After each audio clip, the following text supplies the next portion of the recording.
This is Mitch Schwartz, your local Las Vegas realtor since 1987. I left a client the other day, and she asked me a question that I thought was common knowledge, but apparently it isn't. She asked, what exactly is a short sale? So today, I'm not only going to talk to you about what in fact a short sale is, but I'm also going to fill you in on the top 3 things that people do that are associated with short sales that actually cost them money. Now, before I do that, I think it would be a good idea for me to point out to you that I have a website specifically designed to answer a lot of the frequently asked questions that I'm not going to be able to get to here.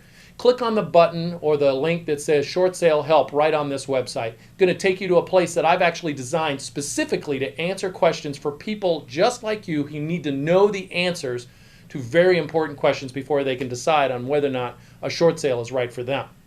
Now, a short sale, very simply put, is when an owner owes substantially more than a property can be sold for. And for varying reasons, maybe it's a death in the family, maybe it's a dramatic loss in income, maybe it's a divorce, that seller has to sell the property. Well, in a market that will bear $110,000, a seller can't very well sell the property for $210,000 that might be owed on it. A good example of that is my client Pam. She needed to sell her property because she was getting a divorce. She could not afford the payment on the $292,000 all by herself, and the market, we could only sell the property for $110,000. So what to do? Well, what we did was actually find the buyer at $110,000.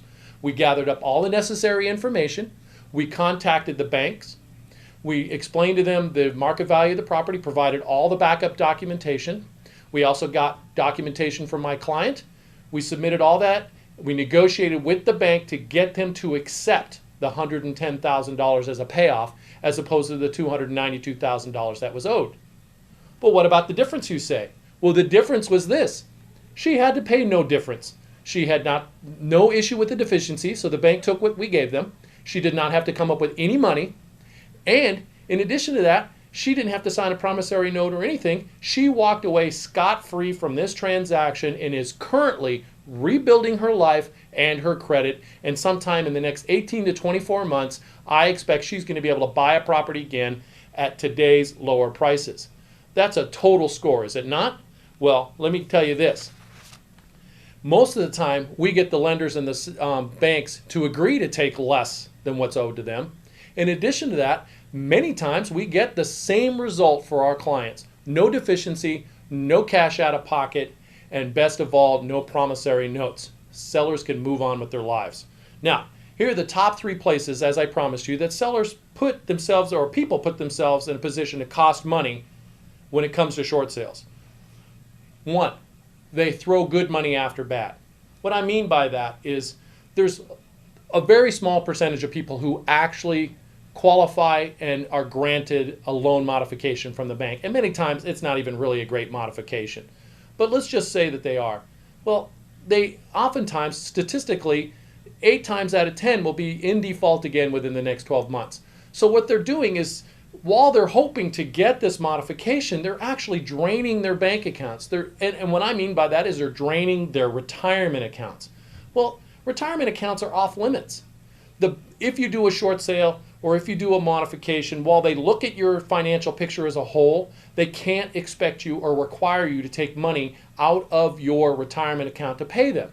So people taking their money out of their retirement accounts just to kind of stay current in hopes that the property values will go up, in hopes that their bank gives them a loan modification, and when it's all said and done, not only did they drain their bank accounts, which is basically stealing from their future, they also put themselves in a position because the bank is not going to give a modification.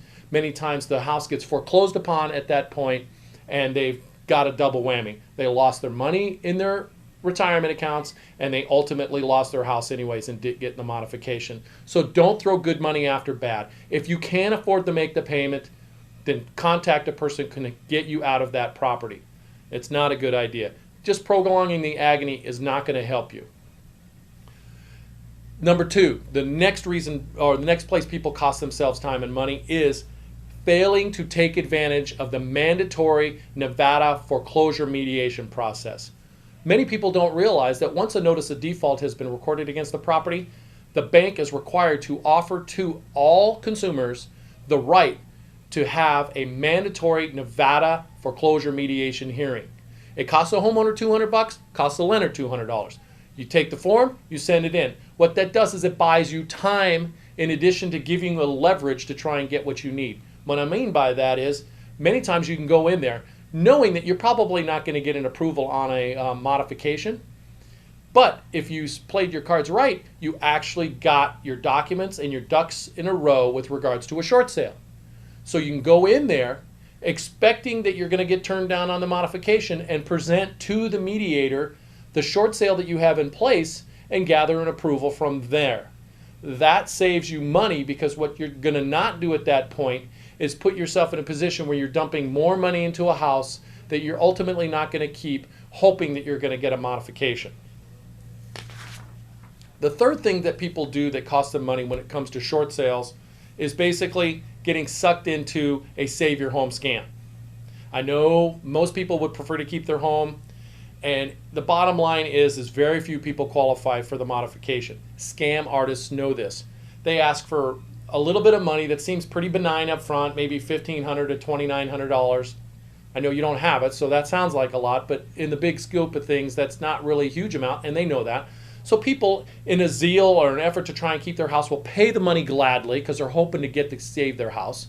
And then ultimately what happens is the time goes on and goes on and goes on forever. And then they say, oh, well, it's gone so long that we burned through the money. We need a little bit more money. So then they give them a little bit more money. And ultimately what happens is the person does not get their modification because the scam artist really did nothing but collect the money.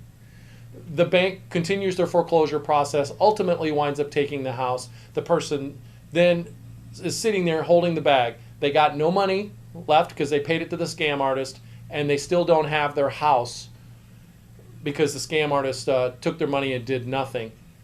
What a waste. When they could have started the process, consulted a person about a short sale, and actually processed the short sale and gotten out from underneath it, because the result's the same. They're not going to have their house at the end of it, but with a short sale, they'll at least done it in a respectful way to themselves, manage time with their family, gain the control that they needed, and ultimately put themselves into a position where they're not going to get hurt by just losing it and having somebody come knock on the door and tell them they have to leave.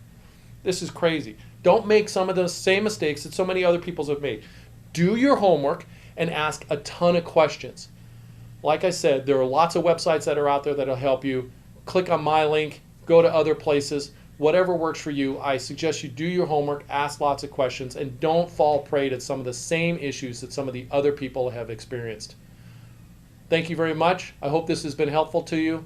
If it has, make sure I know. If you need additional information, make sure I know that as well. Thank you so much, and I hope you make your day awesome.